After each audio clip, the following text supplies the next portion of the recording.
À toutes et à tous. Aujourd'hui, on explore une idée qui, je trouve, assez puissante.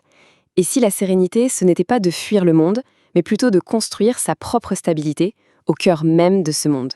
C'est une approche qui me semble essentielle pour notre époque, qui peut parfois être un peu écrasante. La vraie question, c'est donc celle-ci. Comment est-ce qu'on fait pour rester calme, pour rester centré, quand tout autour de nous semble s'accélérer, aller dans tous les sens? Eh bien, c'est précisément ce défi que cette philosophie moderne cherche à relever.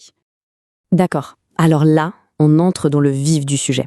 C'est super intéressant parce qu'on met face à face deux visions.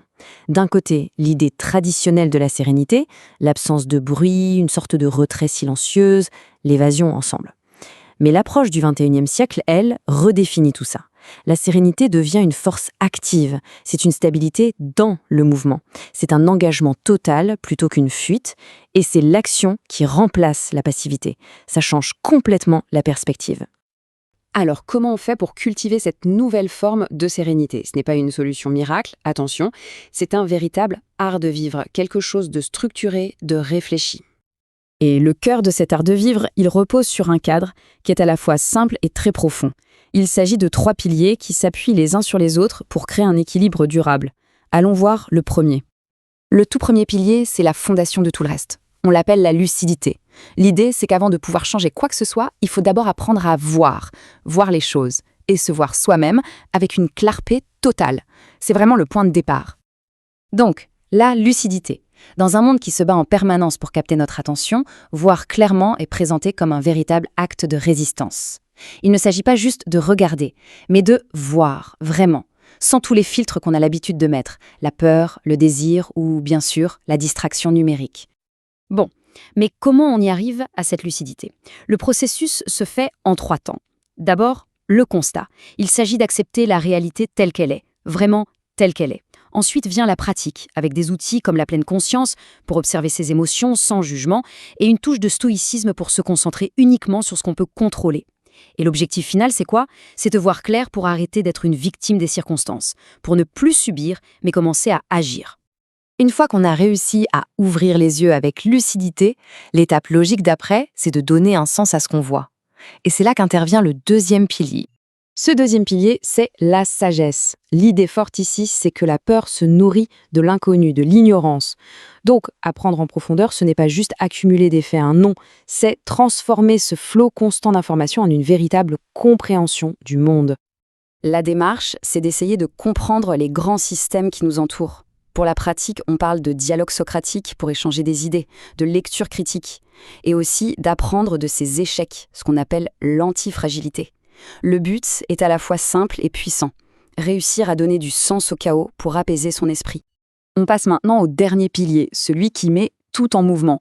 Parce que vous l'avez compris, dans cette philosophie, la sérénité n'est jamais passive, c'est un engagement concret. Et ce troisième pilier, c'est la vertu. C'est le moment clé où la philosophie quitte le monde des idées pour entrer dans celui de l'action.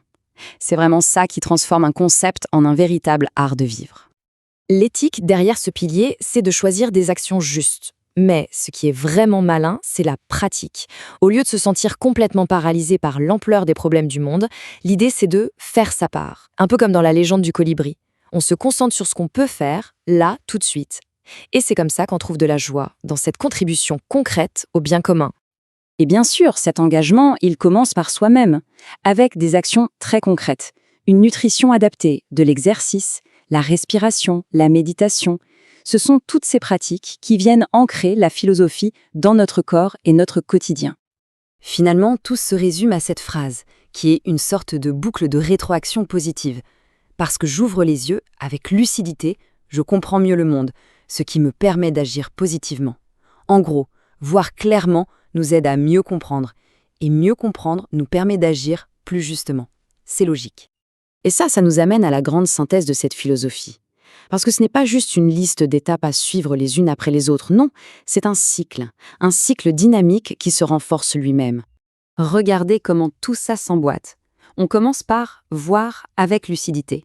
Ça nous permet d'apprendre avec sagesse. Cette sagesse, ensuite, elle va guider notre manière d'agir avec vertu. Et c'est là que c'est crucial. Nos actions nous donnent de nouvelles informations, de nouvelles expériences, qui à leur tour viennent affiner notre lucidité. Et la boucle recommence, mais à chaque fois un peu plus forte. Et voilà l'idée la plus importante à retenir de tout ça. La sérénité authentique, la sérénité durable, elle n'est ni dans la pensée seule, ni dans l'action seule. Elle naît de leur alignement parfait. C'est quand ce que l'on voit, ce que l'on comprend et ce que l'on fait sont enfin en harmonie. Ce qui nous laisse avec une toute dernière question. Et ce n'est pas une fin, c'est plutôt un début.